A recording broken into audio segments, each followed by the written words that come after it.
I will not stand here and be insulted by being accused of being personally responsible. Neither should any member in this chamber.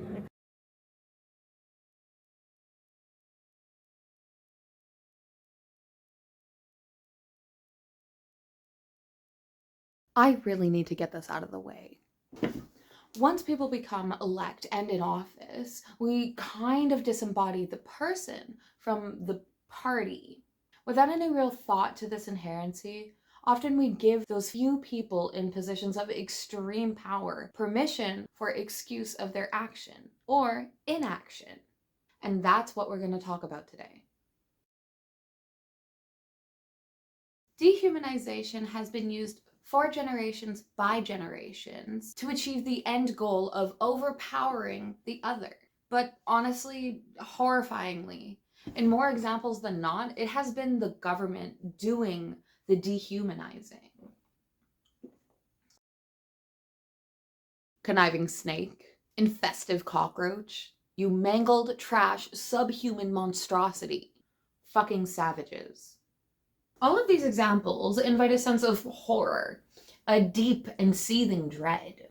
Appealing to our baser instincts, this language ascribes a sort of fearsome essence to the context. Civilize the savages, or they'll devour you next. Throw away the trash, it's useless to me. Eradicate those cockroaches, they fill me with a crawling disgust. Fear the snake. Its venom, its toxins, will seep into your body and take away the thing that you cherish most. Your life. This works because in our desperation to make it to the next moment, we are afraid of death. Our fear gets the survivalist reaction, and whatever that looks like to you, you react. In groups, fight, flight, and freeze look extremely different than when we're by ourselves. But the intention is all the same. You're trying to survive. Dehumanization is a part of self-preservation. Now, because we as human beings have learned the dependency on labels for identification, we're actually more prone to manipulation by association. And that is not your fault. Manipulation and abuse of our baser instincts is how authorities control populations to get something done for them. That's the point of psychology. That's the point of psychology. That's the point of psychology. This is epitomis of language wielded against groups to justify the use of suppressionist tactics through oppressive measures. That is dehumanization. We saw it with the Nazis. We saw it when Japan hated China, when Canada hated China, when Canada hated indigenous people. That's not to say all of this still isn't present today. However, in waves, dehumanizing language ebbs and flows from more blatant to not. And it's the ways we don't consider that are the most dangerous. For this video, I identified 2 dehumanization categories each of us do in general, but there may be more. First, like I said, there's the dehumanization of you. We, the people, so that we no longer have control over the lives that we live. This is stripping what we see as the innate humanity people have at the moment of birth. That could be through the manipulation of our fears as a tool used against others, and through the use of our own language as a weapon against us. The second is our accidental nature of dehumanizing governing and authority bodies. They love that. The depersonalization, depersonification of the people who legislate your fate. Othering has the intended effect of suppressing the needs of the individual or the groups of individuals dehumanized. But there's a massive difference between othering individuals and othering governing bodies. Individual otherance usually results in pain for the people. Otherance of governing bodies, however, results in protection of politicians and an assuasion of direct culpability. Who shoots, the drone or you? Not to put the panic in you, but millions of people are on the verge of dying every single day, and we're kind of mixed up about who is responsible for that. Dehumanizing the government is sort of like the drone dilemma. Sure, the drone is the one dropping all the bombs, but you're the one who told it where to go. Drones are not capable of assigning moral value to a group of infrared blurs on the ground. The drone does not discern between a child and a murderer. You tell it which one is which. You teach it your values. You make the rule. Like I said, the language we use to describe the essence of a thing is essential to our understanding of it. We ascribe a hierarchy of value, including a hierarchy of threat, or lack thereof, to the labels we attribute to the people and the world around us. The essence of race, the essence of culture, the essence of religion. You'd have to look at your initial reaction to the labels that you use to navigate your own world, but I imagine you have some sort of typology in your brain for all of those words for symbols. What do you think of when you think of government? Okay, well, the same goes for legislation. Like the drone and you, the body and the individual controlling the body are not separate. The government and the people who pass our laws are one and the same. So when a council of local representatives chooses to underfund housing initiatives and human lives are lost, these representatives feel insulted at the suggestion that they could have done more. In legal terms, you'd call that shit but for. When people are dying in the street as a result of consistent neglect of specific areas and impoverished standards of living created by those same representatives, they yell at constituents for bringing accountability straight to their face. Government officials rely on the anonymity and collectivization of governing bodies to protect them from the reality of their choices and inaction. Laws and policies are created to express the expectations of a society. Sure, but will reflect the values of the people passing that legislation the most. You can look at the provincial and municipal budget expenditure for an example of that. That's because these ideas have to come from somewhere, right? And if not from us, the people, then these ideas have to come from the great minds of our societal leaders. Which means that any of the negative effects that come as a result of these decisions is the responsibility and the fault of the decision makers and not on the body of officials itself.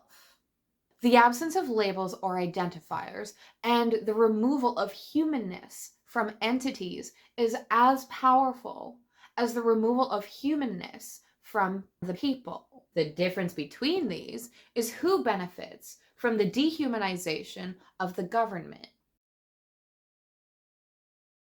Can we agree here? Offenses against others cannot be rectified if we only know of the offense and not the offender. That's how crime and restoration works. Often it is the faces and the names of the people that we don't know who cause the most harm and get away with it.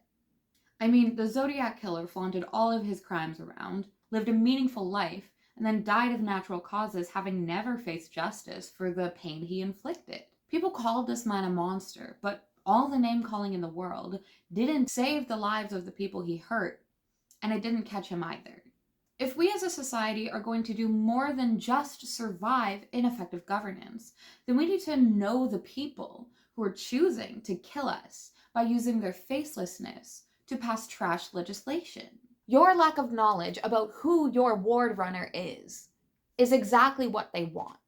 Because we register the body of government as the decision maker, and we don't register the time that it takes to pass the different levels of these decisions being made, this inherent disembodiment provides a blanket of anonymity used by politicians to escape public accountability, scrutiny, and culpability. Do politicians owe a specialized duty of care to their constituents?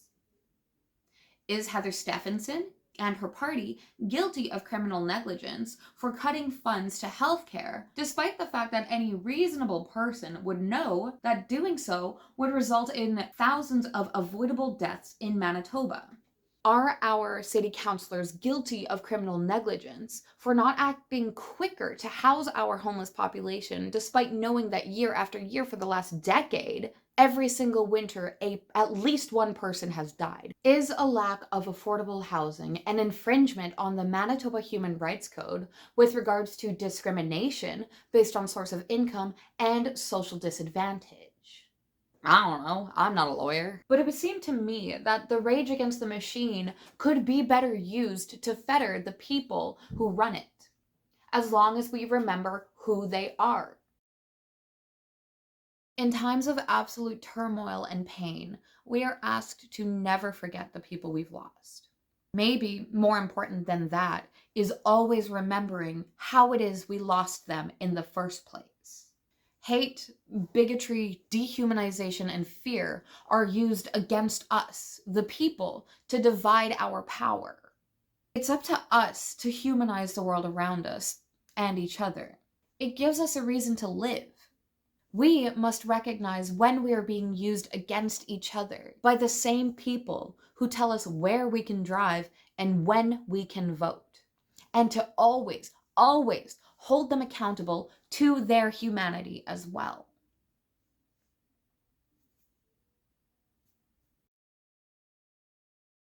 Thank you so much for watching. What an exciting thing to talk about. What a cool experience it is to be a person forced to participate in politics.